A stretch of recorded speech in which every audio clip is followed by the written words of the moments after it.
everyone, Jim Biringer back again here at NHLRumors.com. Click the subscribe button, hit that like on the video. Today, we're diving in Four Nations face-off. Everybody wants to talk about the snubs. Everybody wants to talk about who didn't make it, who made it, who should be there, who wasn't there, guys like that. Look, rosters came out Wednesday. Team USA, Team Canada, Team Finland, the Four Nations that will be doing this thing in February in Montreal and Boston. Round robin tournament, best records meet in the final, one game in Boston and TD Garden. USA and Canada hope to be there, but the Finns and the Swedes got good rosters as well. But let's start off where everybody wants to talk about who didn't make Team Canada, who didn't make Team USA. And obviously, we'll start with the Montreal Canadiens. We're going to start with Nick Suzuki. We'll talk about Cole Caulfield as well.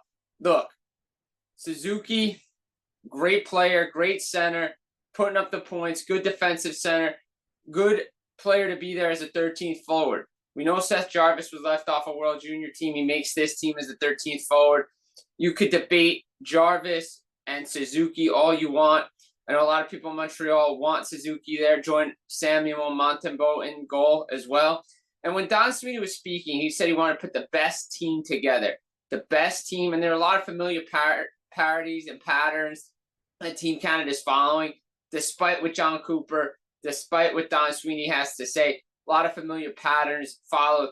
You go back to those 2010, 2014, 2016 Team Canada teams, the two Olympics, and then the quasi-World Cup of Hockey. You see what they've done, right? Guys that played together, guys that have made deep playoff runs, guys that know how to win in the trenches. That's why Anthony Cirelli's there. Brandon Hagel, Brandon Point is there. That's why Sam Bennett, Sam Reinhart's there. That's why Alex Pietrangelo and Shea Theodore are playing together. That's why Devon Tays and Cale Makar are playing together. They said if they were all on separate teams, they'd all be there anyway. We've seen in the past. That's why Brent Seabrook, Duncan Keith played together. Marlowe was there. Corey Perry was there. Getzlaff was there. Short tournaments like this, you need guys that can win, guys that can forecheck hard, get grimy, get dirty. And that's the thing. You don't need goal scoring. They have it at the top end. McDavid, Crosby, McKinnon, guys like that. Brad Marchand's there as well. You have that talent, right? Reinhardt's there at the top as well. Mitch Marner's there. And some guys would be like, oh, why isn't Mark Scheifele's there? Look, Scheifele would have been a great pick, 13th forward, but where's he playing? Is he playing on the wing? Is he more comfortable at center? Where is he playing? And let's be honest, if we're being honest about guys not being on a team, yes, the Winnipeg Jets have gotten off to a great start. But where's Mark Scheifele been in the playoffs for the Winnipeg Jets?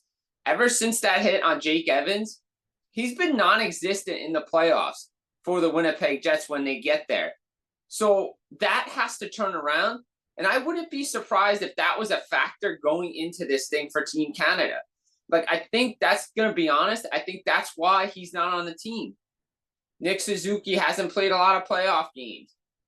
That's why Cole Caulfield's not on Team USA. Didn't play a lot of playoff games. They have a lot of goal scoring. Austin Matthews, Jack Eichel, Jack Hughes, the Tkachuk brothers, right? Yes, Brady didn't play a lot of playoff games, but his reputation being a mucker, being a grinder. Look, Bill Gannon built Team USA off that 96 team. Not the greatest, doesn't have a lot of goal scoring. There was not as much depth as there is now. But Tage Thompson, not a lot of playoff games. Smaller guy. Cole Caulfield, smaller guy. Shouldn't hold that against him. But they do. I mean, he's one of the best goal scorers in the game right now. He's probably going to hit 40 goals. But his time's going to come, like Connor Bedard's time's going to come. Connor Bedard's time will come. It'll come in 2026. A lot of these guys that didn't make the team now will be there in 2026. I think Cole Caulfield will be there. And let's put the politics aside about Samuel Montembeault, right? He's there because he helped Team Canada win a world championship in 2023. Logan Thompson, the Caps, it's all well and good, but these are the guys that have gotten it done. And behind that defense is going to be solid. Similar to what we see Team USA, right? Yeah, we talk about the Thompsons, we talk about the Caulfields. I mean, realistically, on defense, I mean, you could talk about Brett Pesce, Luke Hughes. Those guys are a great pair together. We'll see. They like to move the defense to offense. That's what the MO is for Team USA. It's what it's been in the World Juniors. Those defense jump into the rush. They lead the offense. But Vinny Trocheck, Brock Nelson, Chris Kreider, deep playoff runs, know how to get it done, consistent goal scorers, can muck it, can grind it up. That's what Team USA did. Look, hard to really say who would have missed out on Finland. Maybe a little bit surprised Patrick Laine's there, but Jurlettinen did say that he wanted a guy that can do work on a power play. They know what he can do. Hakanpää, very surprised because of the injuries and his injury history that he's going to be there. Now he has a minor knee procedure. How long does that factor in if they change something on the roster? Sweden, you could say William Eklund and Fabian Zetterlund could have been two guys that could have made that roster because of considering what the Sharks are doing and their seasons this year. But overall, I know everybody's focusing on Team USA and Team Canada and the snubs there. Like we said, the Caulfields, we got, and then we didn't even mention the guys in Edmonton. And let's talk about those guys real quick. Evan Bouchard, Stuart Skinner, Zach Hyman. All three guys potentially could have been on this team, but all three guys played their way off this team. Let's be honest. If this roster had been due July, those three guys are probably on the team. No, Zach Hyman didn't forget to score, how to forget to score goals, but is he really a 50-goal scorer? Evan Bouchard, he's a great shot on the power play, but he's a liability in his own zone. He needs to work on that. And Stuart Skinner, we know what he is. He can look great, then he cannot look great. He did a good job for the Edmonton Oilers. They were a goal away from winning the Stanley Cup, coming back from a 3-0 deficit. All well and good. But he still lets in a bad goal. These guys don't let in bad goals. Plain and simple. There's a continuity. There's a pattern. There's a parity. These guys know each other. These guys play with each other a lot.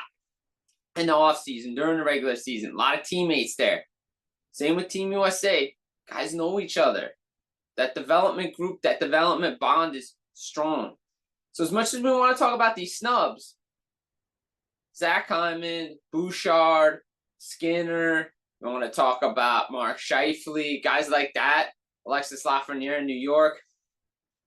They put the best possible team together for Team Canada. Same with Team USA. You knew guys were going to get left off, but their time is coming in 2026.